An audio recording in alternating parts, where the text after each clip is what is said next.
That's cute. Yeah. We're going to make t-shirts. Yeah, no. We're moving on. Yeah. Welcome to Hallway Conversations. We're a trio of educators who have plenty of questions about teaching and learning and school culture, and we believe in the value of collaboration and reflection as we seek to keep growing as teachers. So this podcast is our place for thinking out loud together about issues in education and why they might matter to Christian educators. Welcome to the conversation. Hello everyone, welcome to Hallway Conversations. My name's Matt Beamers. And I'm Dave Mulder. Today we are joined by one of our friends in the hallway. Abby DeGrow. The exciting news, and this is big news folks, Woo-hoo! is that Abby is joining our podcast team on a regular basis. Yay! And what that means for Dave and I is basically that a complete takeover feels inevitable. Yes! And our hope is that you may have us back as guests Oh, someday. whatever. What's happening? It's happening. As always, anyways, Abby, so good to have you join us. It's really fun. Thank you for having me. As always, we want to thank you, our listeners, for allowing the three of us to be here with you. And we want to thank you for joining us in the hallway again this week. Each week, one of us brings a question, and we try to think creatively around it in the context of Christian education. We are good friends who love each other and love engaging each other in conversations about our practice. And our deep hope is that you're enriched and encouraged in your own work and maybe in your everyday walking around life too. While we have a long list of topics we want to talk about, we want to know what hallway conversations you'd like to hear.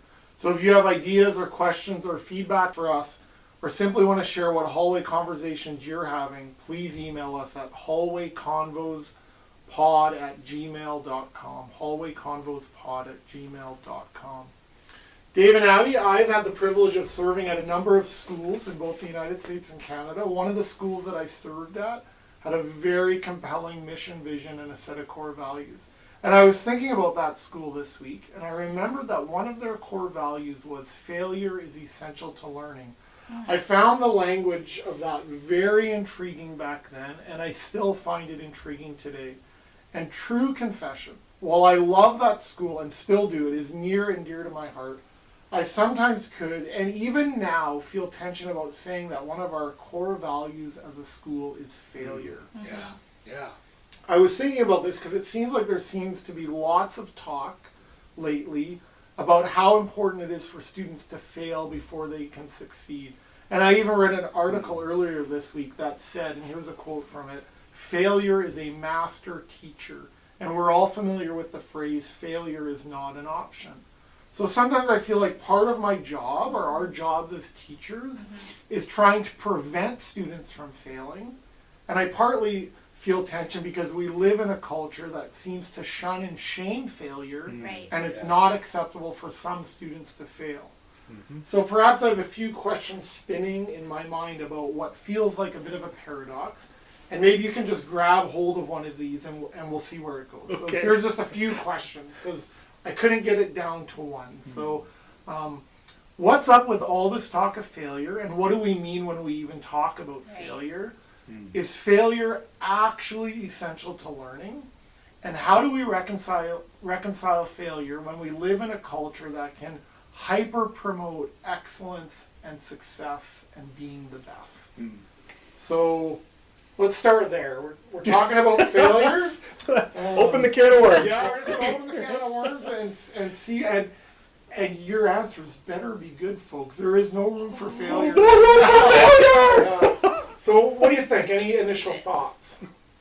I think you have to define what you mean by failure first, Yes. right? Yeah. So I think there's a big difference between process and kind of end product sort of failing. Right. Right? As soon as I hear failure, I'm thinking, like, traditionally speaking, what does failure mean in education? It means you got a grade of F, right? You have failed. And that, I don't think, is essential for learning. No, I don't think so either. Right? No. Oh. But not getting something perfect the very first time, yes. That's normal. Right. That's normal, should be normalized. Yeah. Okay, but kind of counter to that, even just what you said, right? Like, yeah. It's not going to be perfect the first time, but it's perfect sort of the end goal there. Is that what we're going for? Like, that's what my struggle is here a little bit is if we why are we valuing failure? Like, that's what I'm struggling with. Like, why does that seem to be something we value? So, like, I appreciate what you're saying in what do we mean when we talk about it versus the process versus the end product.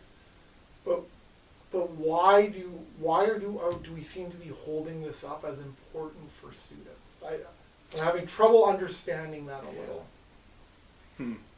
I think so I'm going to put on my parenting lens here a little bit, right? I talked before about the pandemic and parenting and helping my children realize that just because they don't get something right away doesn't mean that it's not worth doing. Right.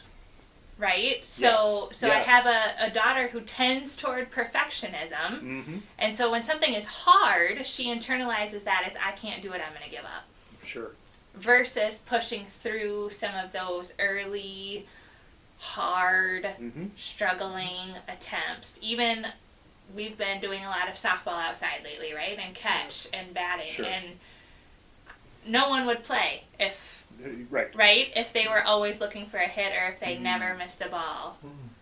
But struggling through that to get to a place where you're seeing improvement and progress versus, so I don't know if that's valuing failure, but normalizing the fact that it can be a struggle and that's okay. So even as you're saying that, I'm thinking about baseball, Yeah. right? And like if you've got a 300 batting average, Right. that's good, but that means you're only hitting 30% of the time, Yep. right? So that means you're failing 70% of the time Right. in baseball, right? And I wonder about that, right? Okay, I don't want students to fail 70% of the time, right? But especially as they're beginning to learn something, shouldn't it be okay for them to not get it perfect the first time? I think so. I think that should be okay. But if I can not push back, but just push forward on that, is to think about, we don't want them to fail 70% of the time, but how do we invite or promote a culture of where some failure is okay when we're seemingly, whether we agree with this or not, in a business, so to speak, that values high GPA, high-end product. Like that's, so I agree with all of this. I agree about the process and the end product. But for so many of these students, and their parents, and the universities they want to go to, it's ingrained in. It's ingrained that actually failure's not okay. So it feels like this paradox of that we want this type of culture within a larger culture that actually wants exactly the opposite. Right. And so that's why I felt this tension with this core value. But maybe to not talk about the end product, like this idea, is it essential to learning? And so you use the example of base, like is it essential? What might that look like in a classroom? So this is a cute acronym, and it was on Twitter, about 8 years ago already. I started seeing this one, right? The acronym. So FAIL is an acronym that stands for First Attempt in Learning. Okay. Right? That's cute. Yeah. Right? We're going to make t-shirts. Yeah, no. We're moving on. But the sentiment behind that, I actually appreciate that, right? To normalize, like, mistake. In my life, I have learned more when I've made mistakes and learned from that process then, right? So to create a culture where it's okay to take risks, is that maybe a fair way of saying this, right? Like, I don't know if I really want to be promoting failure. That I think is maybe the wrong way of framing it. But I want to promote a culture of risk-taking where it's okay that you're going to take a big swing at something. You're going to attempt something, and you might not nail it the first time. But I'm going to be there with you as your teacher, and I'm going to provide feedback for you and say, hey, okay, this part was great. This part was less great, but let's work on it again. And what if we normalize multiple attempts in learning then? And to say, you ain't there yet. You ain't there yet, but you're going to get there, and I'm going to work with you to get you there. And that puts the burden back on me as a teacher, but it doesn't let the student off the hook either, right? It's kind of this reciprocal relationship. I think of Ron Berger's Austin's Butterfly, right? Yes. That process of revision to get something better. If we just stopped after one, look at this caricature that we would have, versus if we keep giving feedback and believing that students can get to beautiful work Right. through a process of revision and editing. And to make that normal. I think Normal, that's the key, because that has not been the case. Well, okay, in Intro to Ed this morning, we were having a conversation about assessment. That was on the syllabus for today. We're talking about assessment. And one of my students made the comment, I wish that teachers would promote progress over perfection. And like, this is from a first year student, you know, we're talking about, I wish that teachers would promote progress over perfection. And I think that speaks to what we're getting at in this conversation, right? She sees that, like, recognize where I'm at, right? Recognize where I'm at, recognize where I'm going to land, help me get there. I'm not going to land at perfection. Man, come on this side of glory, we're never going to achieve perfection. That's setting up an unattainable goal for our students too. Abby, you've talked before, like I know in our conversations you've talked about risk taking, and I know that it's come up here. How is there something tangible or intentional you do that makes risk taking okay? Like whether in your classroom now or as a high school English teacher? Yeah, so I think it's really important for teachers to model the risks that they want their students to take, right? So so I teach writing and literature, right? I did in high school. I taught an English methods course this past fall, and one of the things that we talk about is the importance of teachers writing alongside their students. And so I made it a habit during that module that we would all get our journals out. I gave the students journals as part of the course, and I would put a prompt up and we would all write. And often, almost every single time, I shared pieces of my own writing immediately afterwards. And I would ask students for feedback on some of it, or I would just share a snippet of it. And every single time, that led to students being willing to share their own work with the group. And so you're modeling a sense of risk taking, because I expect students to be vulnerable enough to take some risks. I have to be vulnerable. Exactly. To take And risks. I'm telling them to take that risk with their students. So what kind of Yes. educator, right? Teacher educator would I be if I didn't also do that with them? And it led to some of my favorite moments in the whole semester. Right? So they would, one of my students normalized the little finger snap after everybody's, and they would all share like just beautiful snippets of who they were. And I even, like some of my own writing from that time, I really value now that I did in the community. So that's a good example too, I think, of teachers being a model for what they expect. Yeah, it makes me think too, in terms of the modeling, that if we want to normalize some of this, how important it is to be aware of how we respond to any mistakes in the classroom. Actually, whether those are classroom management issues or academic issues, right?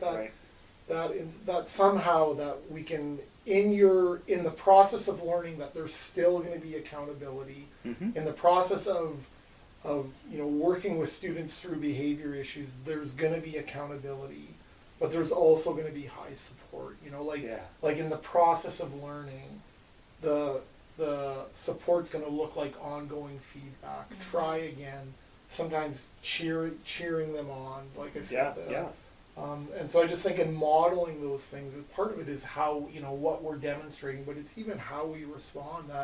That students can come into, whether it's in their behavior or in their learning or how that actually kind of comes together, that they can literally, for some students, breathe easy when they walk into a classroom. That I don't have to be perfect. Like I don't, like, grace abounds, and yet there is high accountability because we want the best for you in all those things.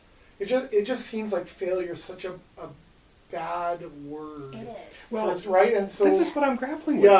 Sorry, I'm interrupting, but okay, is failure our learning target? Then, really, no. like, I don't think I'm setting up, like, it's not that I want my students to fail. Of course I want them to be successable.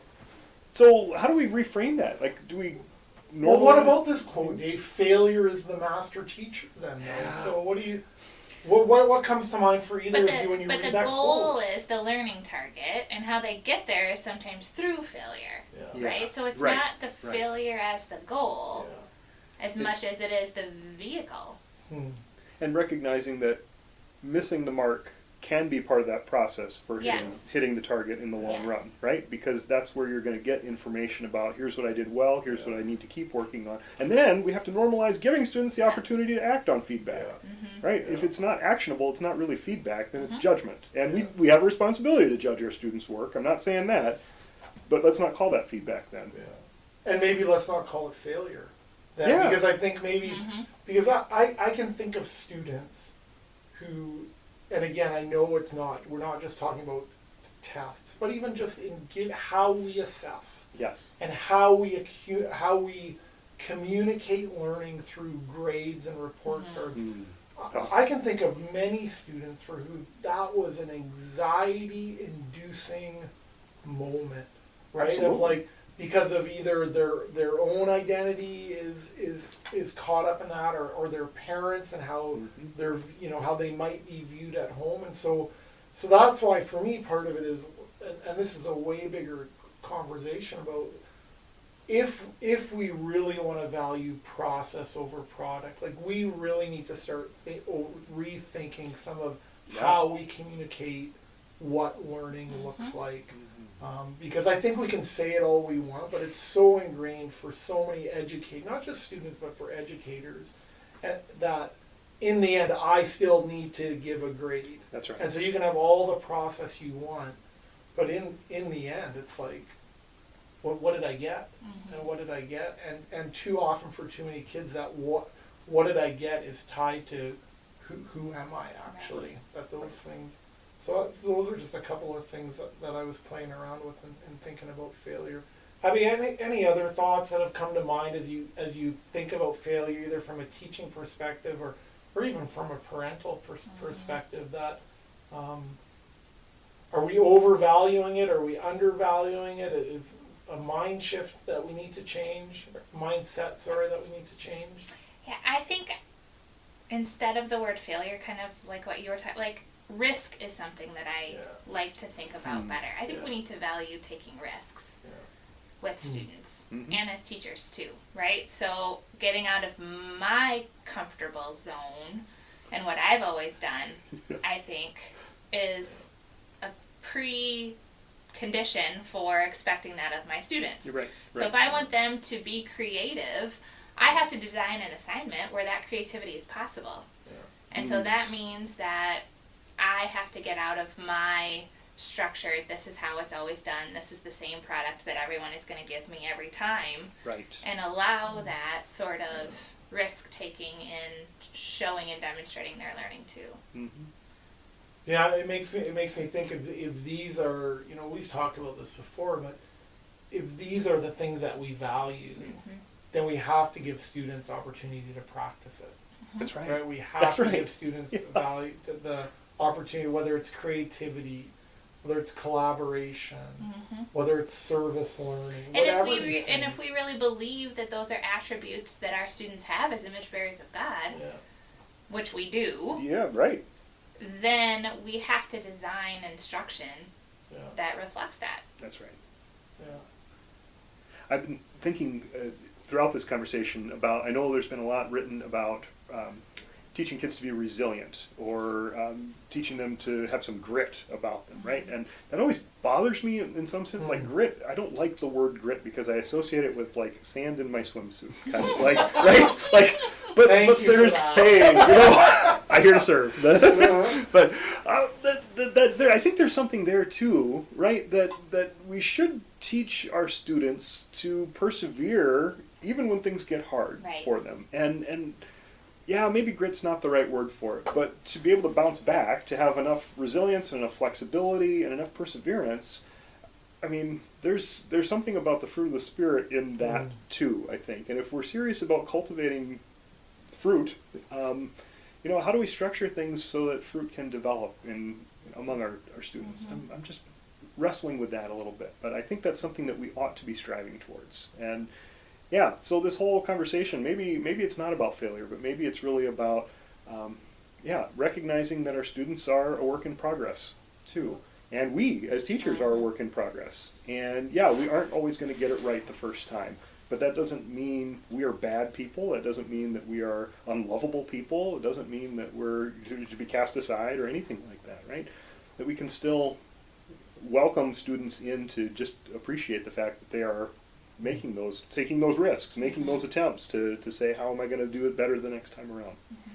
How am I going to do it better the next time around? I think that's the language that, whatever the words we want to use, how do we instill that in our students, right? Is like, how can I continue to improve in this? How can I go deeper with my learning and to move away from this idea of like one and done. Like you get one shot at this to demonstrate your learning in one specific way. Right. And so maybe it's giving not just multiple opportunities or multiple drafts, but how else can I hit the learning target in a way that brings out those attributes that God has blessed you with. So. That's right. Mm-hmm. Friends, we know that your time is valuable, and we want to thank you for joining us today for another hallway conversation. Whether it is in this day, this week, this month, or this school year, we do hope that God gives you what you stand in need of. We want to thank you for the good, God-delighting work you're doing in your schools and community. And as you go into this week, on behalf of Dave and Abby, we just want to say that may the Lord bless you and keep you. May the Lord make his face shine upon you and be gracious to you. May the Lord turn his face towards you and give you peace and give you peace and give you peace. Amen. Have a good week, everyone. This podcast was quite literally dreamed up during one of our actual hallway conversations. Our music is by Ethan Mulder. Hallway Conversations is an independent podcast created and produced by Matt Beamers, Abby DeGroat, and Dave Mulder. Thanks for listening.